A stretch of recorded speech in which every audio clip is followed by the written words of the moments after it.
What's up guys, welcome back for another Yu-Gi-Oh! Pro Duel video. Orcust again, but this time with Atlanteans and Mermails, of course. It has been, well, a little bit of an underdog deck in the OCG, and with our new TCG format and, Dark Neostorm being released, this deck is definitely a valid option in our next, or in the current, of course, TCG format.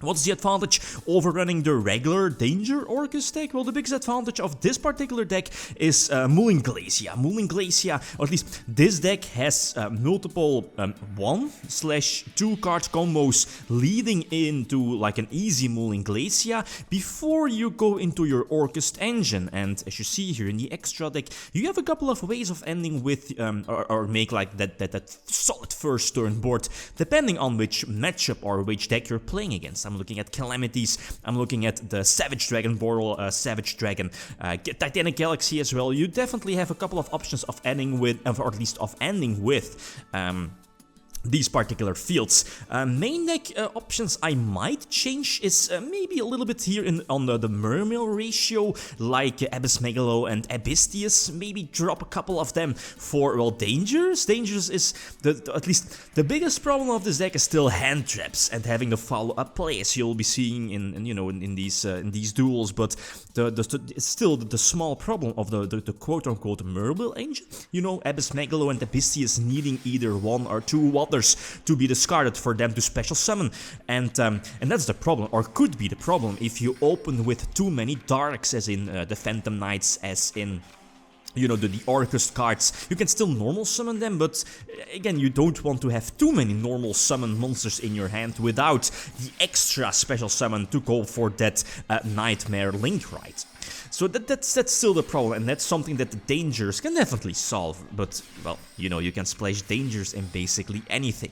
And this is what I was talking about, again, having the advantage of Dueling, as in one easy normal summon of your Atlantean Prince can result into first Dueling, rip 2 cards from your opponent's hand, hopefully maybe the Ash Blossom if they didn't use it already. Probably not. If they see, that you're playing Atlantean and Orcust, they'll keep the Ash Blossom for your Orcust engine. And with that, I mean on your Nightmare Mermaid summon right on the effect.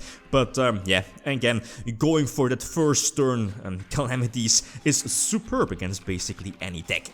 The simple normal summon, again, searching that, this is called Lapis Dragon, I believe. It's basically an extra monster on the field, basically opening up your Nightmare Orcust place, right? There is the Ash Blossom already.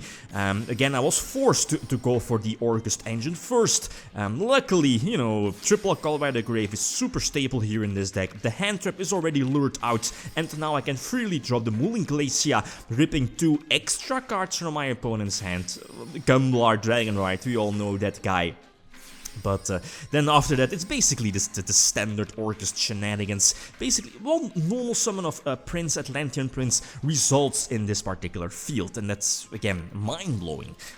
And that's something that I've mentioned in multiple videos already, is the Orcust engine should definitely get hit on our next TCG list. Will probably get hit in the OCG as well. Couple of options. You have the Phantom Knight engine, Rusty Bardish, although they might hit other things.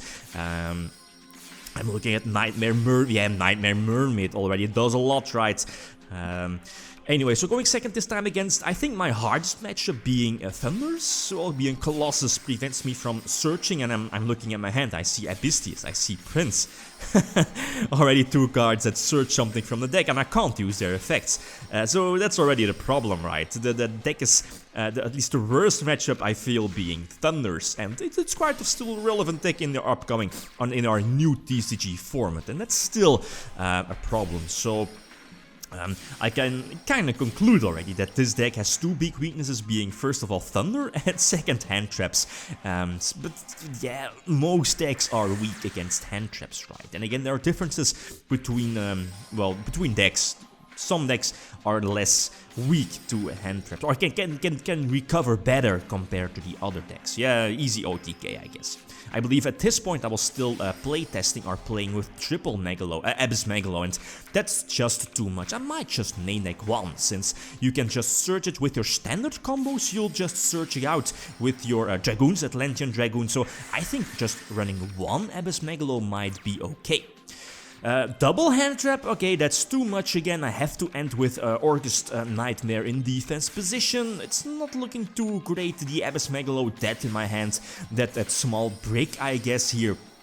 That level 4 Mermail monster. And again, the opponent has a very solid hand, although I think he's going to forget the effect of, you know, your orchestrated nightmare monster. You know, it cannot be destroyed by battle if battles a link monster. I do top deck into Lapis Dragon. I believe the name is. I could have special summon into the field, but, you know, dropping the Abyss Megalo I think was better to search out the quote-unquote dead copy. It's basically a discard, or could be a discard fodder, discard card if needed for your Nightmare engine as well. But getting a Rusty Bardish on the field and finally getting the, I think, the best engine currently in the game, I feel. Getting it on the field, Rusty Bardish and your, your Link as well, your Orcust Link as well.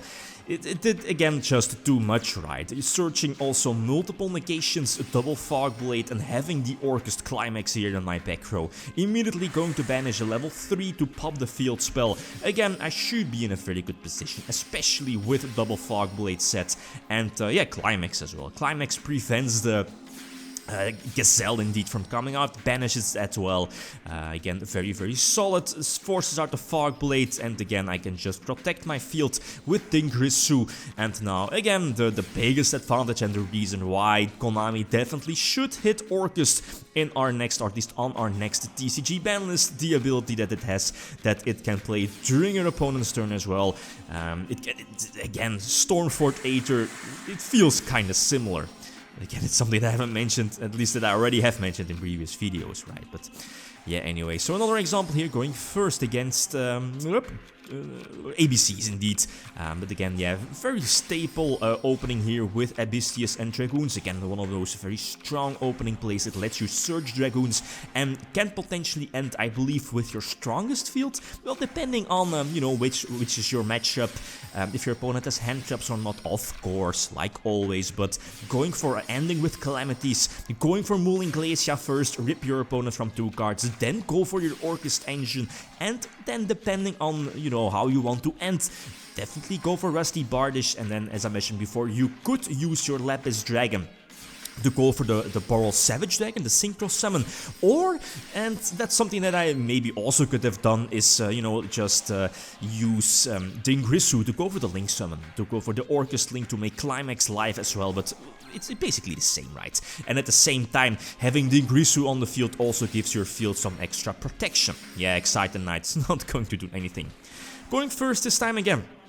This is a decent opening hand, dropping the Lapis again, going for Cerberus, dropping, yeah, again, one of those duels where I was main decking the maximum amount of Abyss Megalo, but it wasn't really too optimal. At least here in this situation, the Ghost Ogre definitely helped him out. It put the 6th water in my graveyard. Again, my plan was to go for Mooling Glacier with the last Dragoon's Search, but nope, sadly, that Ghost Ogre prevented that, and, you know, I can search Diva for next turn, but the Ash Blossom seals the deal, kind of seals the deal, preventing the Orcust engine from going off. And now, yeah, Dinosaurs opened good, well, perfect, I guess, with double hand trap, Oviraptor and the Lost World, and that's, you know, not game, I guess, but again, they can do so much damage, and end with Dolka, the MVP against Mermails or Atlanteans, and yeah, also with that, yeah, Conductor Town Alive, that's GG well played, right? So, again, the biggest weakness, or one of the biggest weaknesses of this deck is, of course, hand traps.